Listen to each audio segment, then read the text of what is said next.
FBI chief in India following explosive U.S. assassination plot indictment.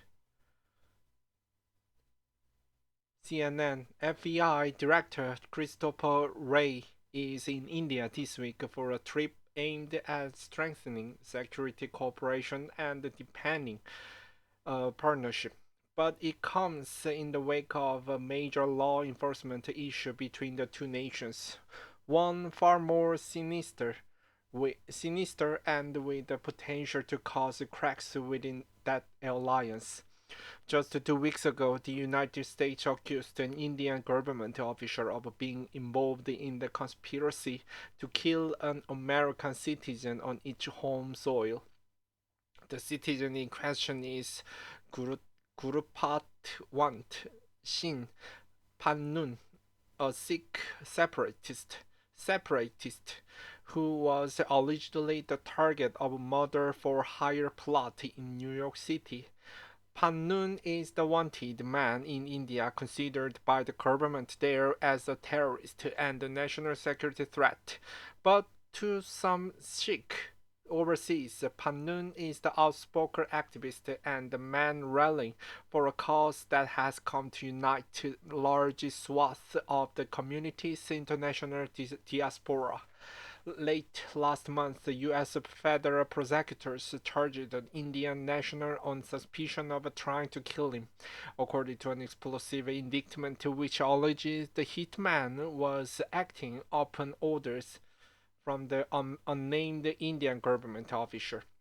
The stunning revelation came little more than a month after Canada's Prime Minister Justin Trudeau publicly alleged that India may have been involved in the murder of another Sikh separatist, Hardeep Sheikh Nizar, on its soil, prompting a furious response from New Delhi and provoking a diplomatic fallout between the two countries. India has vehemently denied the involvement in Nizar's murder.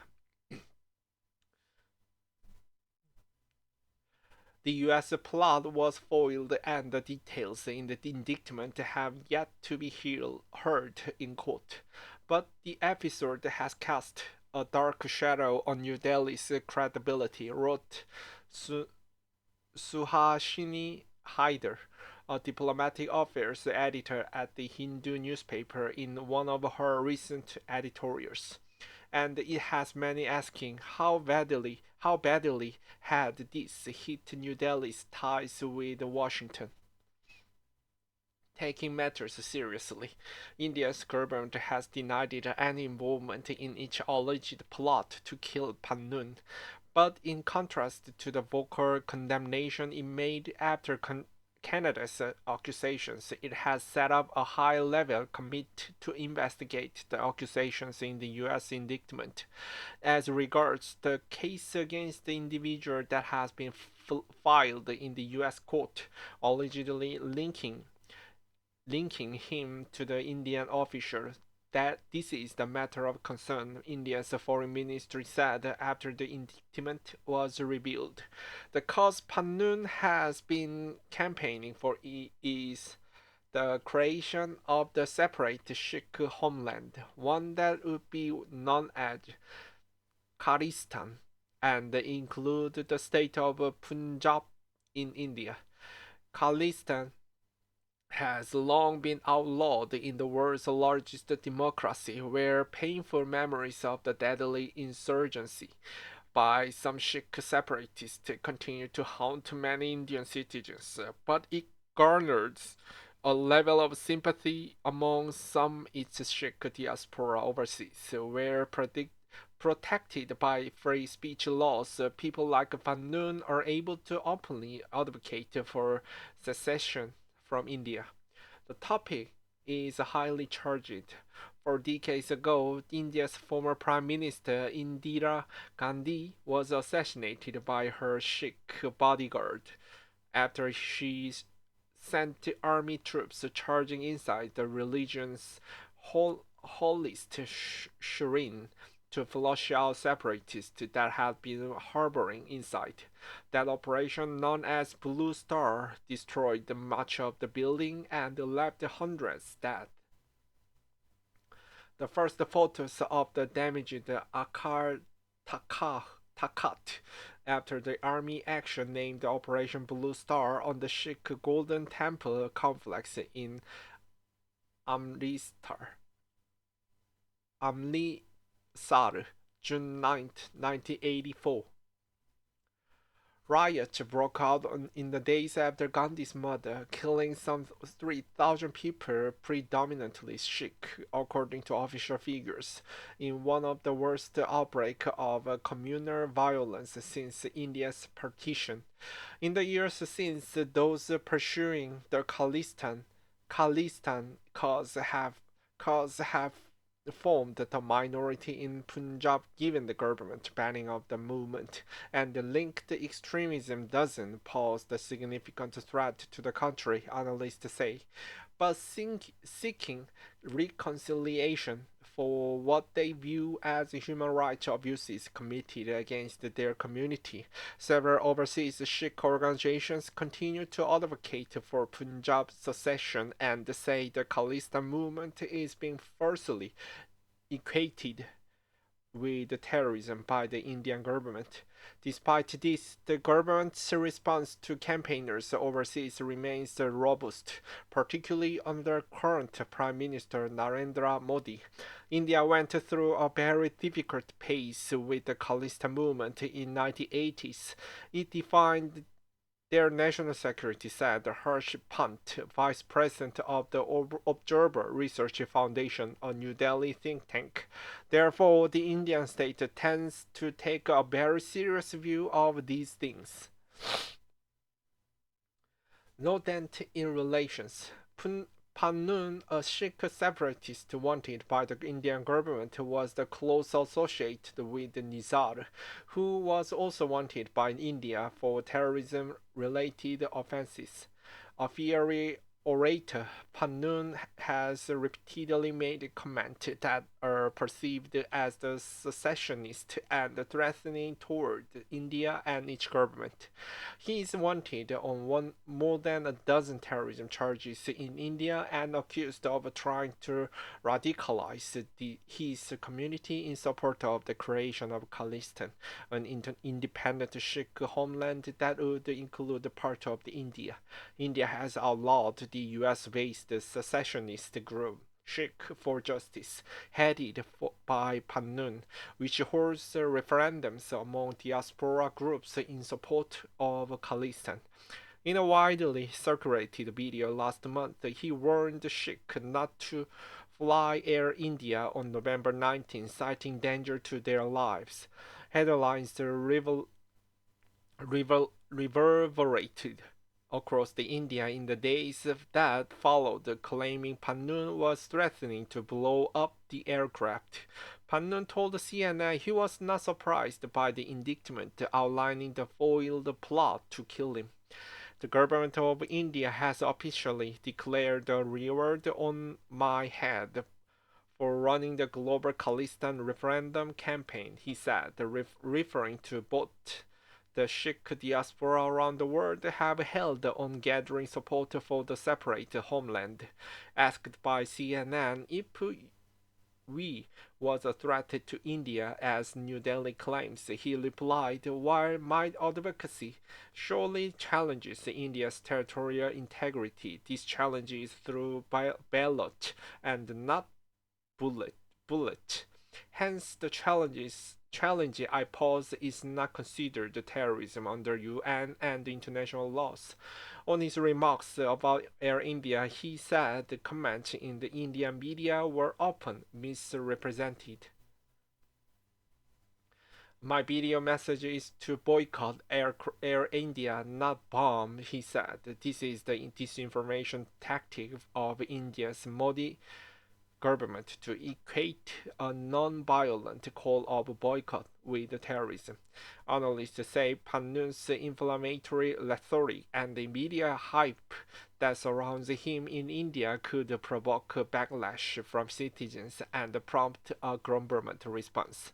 When you have someone making these statements regularly and Indian media broadcasting them, it takes the conversation beyond the confines of diplomacy. Pant said. Many Indians might ask why the US government is tolerating such behavior. The public perception of the danger may be much higher than the danger itself. Pro-independence Khalistan flags are seen at the Guru Nanak Sikh Gurudwara temple site of the June 2023 killing of Sikh leader Hardeep Singh Nizar in Surrey, British Columbia, Canada, September 20, 2023.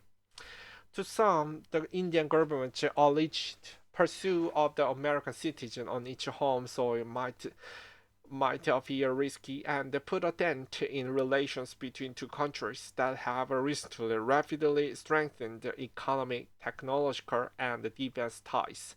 However, analysts say the chances of a major fallout are low as both are committed to countering the rise of the neighboring superpower that they view as the joint concern China. The common wisdom is that the US and India need each other for vital strategic purposes overall to mount an effective front in competition with China, said Daniel S. Markey, Senior Advisor South Asia for the United States Institute of Peace.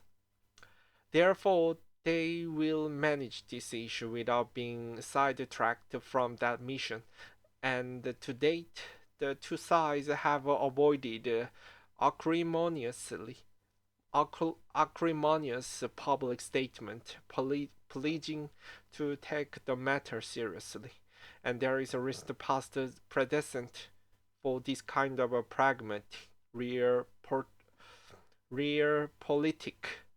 The mother of South Arabia's Istanbul consulate of Zamar Khashoggi, a U.S. resident and the Washington Post columnist, critical of the Saudi government, caused global outrage and U.S. condemnation at the time, but ultimately the vital relationship between Washington and Riyadh has been stabilized. In a statement on Monday announcing Ray's visit, India's central bureau of the investigation, the equivalent to the FBI, said their meeting signified a step towards deepening cooperation and shared commitment to combat crime in all its manifestations in the spirit of international police cooperation. The statement did not mention the U.S. indictment. Reputational cost. The measured US-India response to some might suggest India's topmost officials weren't privy to the alleged plot. I found it very difficult to accept the logic that it goes all the way to the top, said Pant. Primarily because I think the costs are too high, and if you assume that this is the log element, then I think the question is who lost control. The US indictment alleges that Nikki Gupta, 52nd, worked with the unnamed Indian officer to set up a meeting with the undercover officer he believes to be a hitman to target Panmun. The Indian officer agreed to pay $100,000 to the undercover officer for the arranged murder, according to prosecutors. But the hitman contacted by Gupta was in fact an undercover officer from the Drug Enforcement Agency, according to the DEA. Gupta was arrested in June of this year in the Czech Republic, where he is pursuant to bilateral extradition treaty. In India, at least an indictment incident has done little to damage the government's reputation. Some hardliners may actually take pride in this episode as the demonstration of Indian muscle and believe it is a necessary deterrent against the other overseas critics of the Indian state, said Markey from USIP. Pant said while there might be fringe support for the alleged attempt on Panun's life, the government understands the complexities of the case. That's why we've been seeing that very swiftly. There has been a response to America and a committee have been constituted to investigate, he added, because I think the implications are quite serious. However, if the alleged ties to the Indian government are proven, Markey says the country's professional intelligence officers will pay a reputational cost. India's diplomats, especially in Washington and Ottawa, will be left to clean up that mess, he said.